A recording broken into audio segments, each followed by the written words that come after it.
Ove godine sam nekako u fazonu da pravim serijale o određenim kulturama tu na mom kanalu, da pređemo sve tačke, sve stavke od početka do kraja, od setve do berbe, što bi rekli, jel tako? I u ovom videu to će biti početak serijala kad je krompir u pitanju. Krompir inače, ajde, ne mogu da kažem nešto novo što radim, radio sam ovako za svoje potrebe, a sad ajde počinjemo onako da povećavam količine, mada ostaje mi još koliko toliko u bašti, eventualno ću nešto samo malo probati napolju na njivama, ali ajde za početak ajde baštu da uradim. I sada evo prvi deo serijala bi bila setva krompira, mada ću ajde kazati neke stavke koje su prethodile setvi. Nisam da kažem profesionalac da radim neke velike površine i ja kupim fazone od mojih poznanika koji to rade mnogo ozbiljnije. Ali ono što sam pokupio svakako ću vam preneti. Tako da, ajde idemo redom onda. Šta je onda prethodilo setvi krompira i onda da krećem na sebe pa ću to pokazivati. Idemo redom. I evo, pripremljeno zemljište za setvu krompira. U ovoj bašti, ajde, ovo ću posejati do ove linije negde, do ove, ovako. I evo odmah prvi problem, nije tako velik problem, ali nije ni idealno. Kad intenzivno radite baštu ko što ja radim intenzivno i stalno navodnjavate ko što ja navodnjavam, eto, koristim kap po kap sistem i to se tako sabije zemlja da posle ne može dobro da se uradi. Bez obzira što je ovo jesenas još uzorano malim traktorom i onda je u tanjiračom jedan prohod bila tanjirača i poslije 2 prohoda freza i još rotofreza i još uvek je to prilično grubo, ali nije loše, može sigurno da se uradi.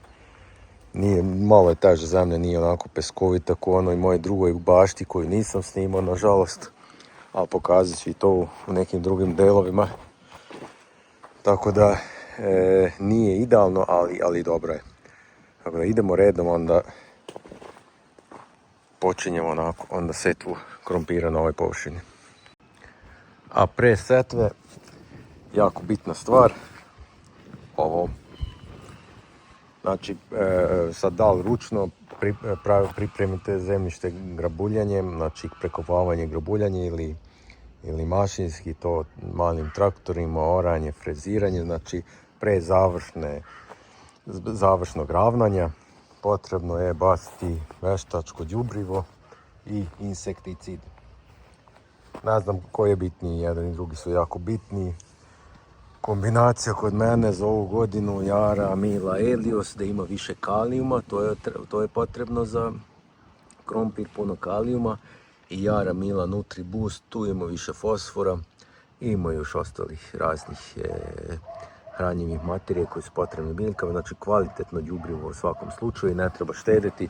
Evo ja na ovih 60 kvadrata nego sam bacio nekih 4-5 kg, šta je znam, tako otprilike. 4-5 kg, ne više. I to je lepa količina i ovaj insekticid Galition Ultra, možda ima i neki drugi, ali u suštini bitno je, ovo je bitno za suzbijanje larvi žičnjaka. Znači da ne izbuše krompir, žičnjak da ne izbuši krompir, inače ako se radi već na ovim površinama 60 kvadrata, hoće taj žičnjak da napadne i onda napravim haos, neki 60-70% krompira vam probuši i onda, eto, može to da se pojede, ali nije to. Znači ove dve stvari, đubrivo i ovaj prašak obavezno. Sad, zajedno treba zato što ovo u obliku praha i sad kako da bacate prah, nego sipate ovaj veštačko đubrivo, ove granule u neku posudu i na njega ovaj prašak, to promešate rukom, šta je znam, i onda to đubrivo sa obloženo praškom, to je lakše baciti i onda poslije toga ide grabulja ili freza, kako god. Tako da to je to. Idemo onda, sljedeći korak. I onda krećemo konačno krenemo setvu. Prvi korak je povlačenje ovih linija gdje će redovi krompira ići. Evo, za to imam ovaj alat, 4 reda obeležavam odjednom, u stvari 3, pošto prvi sljedeći preklapam s onim prethodnim da znam gdje sam stao, na 60 cm između redova i poslije ću u redu ići između svakog krompira 30 cm, to je neko moje odstojanje. Treba ovo 60 cm da ima mjesto da se napune, kako se zove, da se preklopi krompir sa zemljom, tako da ništa. Evo, sad ću vam pokazati na brzake kako to radim s ovom skalamerijom, ovo ručno nabuđeno, evo, uz pomoć letvi. Evo, 4 metra letve je dovoljno u vrh glave da se napravi ovakav jedan alat i nekoliko eksera. Prilično lako, špicasto, da dobro povuče liniju, tako da ništa komplikovano. Idemo da vam pokažem, ajde.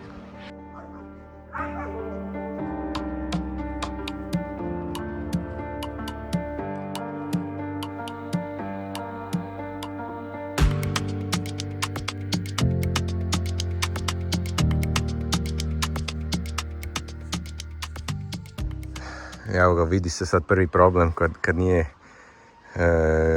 najbolje pripremljena zemlja. Mada kažem, nije ovo loše za setvu, ali za obeležavanje je katastrofa. Nije katastrofa, ali je loša, jedva se vidi linije. Ok, ovo što je ukrivo ide bašta. Morao sam od zida da krenem, pošto ipak zid da pratim, a ne kraj ove bašte. Možda ovdje još ispravim posle. Ali linije se slabo vide.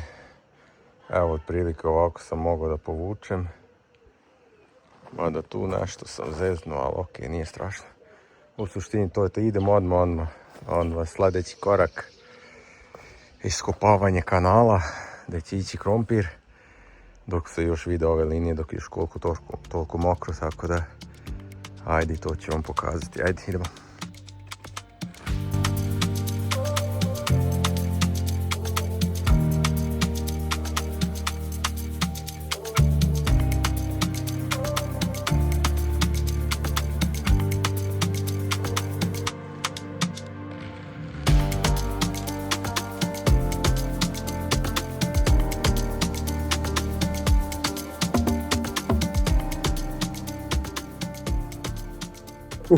Crko sam.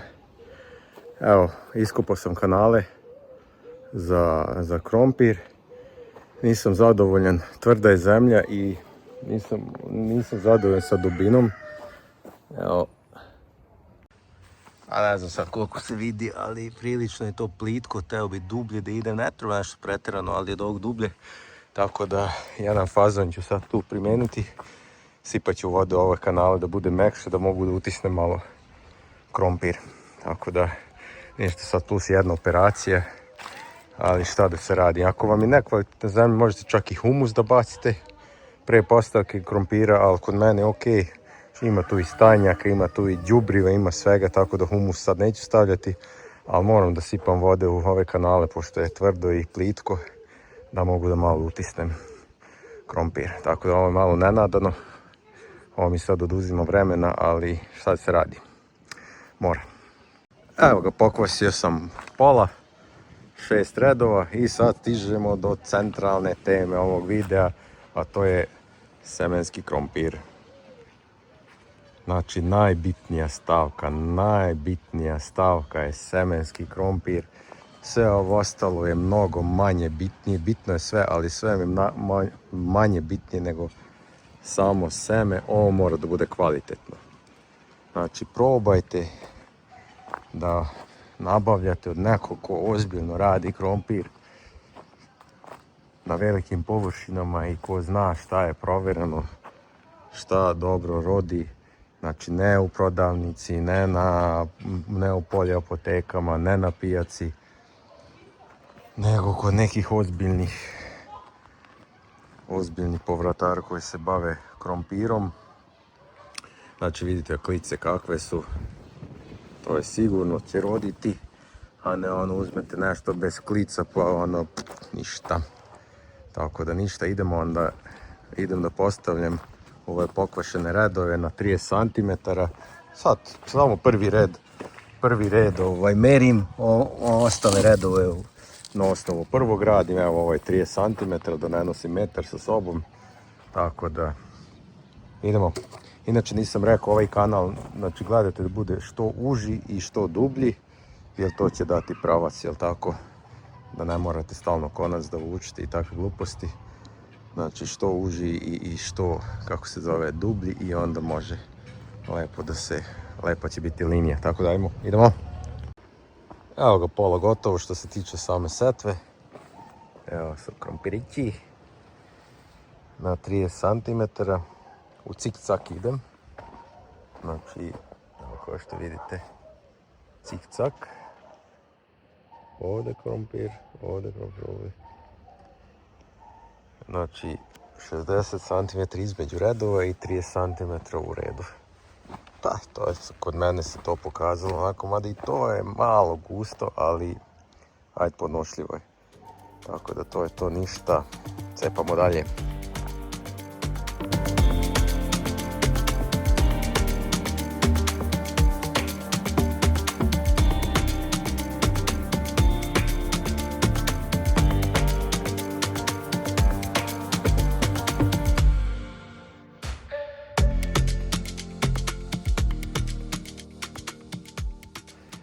I evo ga, gotovo je. Postavili smo krompir, 390 komada u 11 redova, po 36, a negdje i fali par komada, evo ovdje fali 3 komada i tamo po 1, 2, 390 kako sam ja računao. Tako da to je to, ništa, sad ide fizički najteži deo posla. Zatvaranje ovih redova ili zagrtanje ili nasipanje, kako god ona brda da napravim odmah. I to je fizički teško i treba to dosta lepo uraditi da liči na nešto, tako da ajde to da vam pokažem. I to će biti i zadnja operacija. Idemo.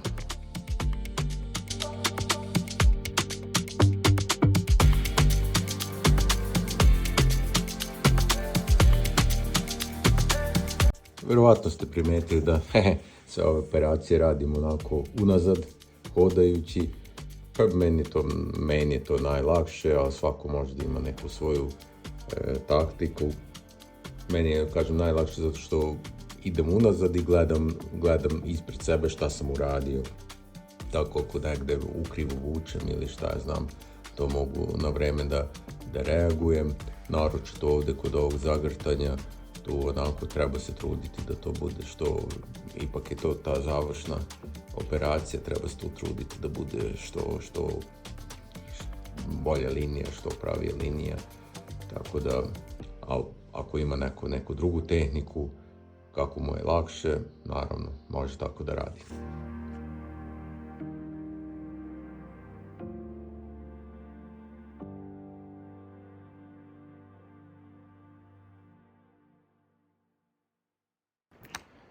Malo sam zabušavao pa me uvatio mrak, ali dobro.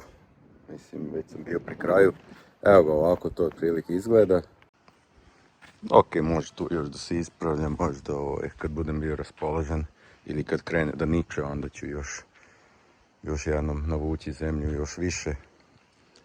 Da to bude sigurno da će prekriti svugdje, inače najbitnije da krompir ne izviri kad krene da raste. Da ga ne uvati sunce. Tako da, evo, otprilike, to je to. Evo, to je to za prvi deo ovog serijala o krompiru. Mislim da sam obuhvatio sve što je bitno za ovu prvu operaciju. Ništa, idemo dalje. Ako ima pitanja, pitajte, vidimo se. Ćao!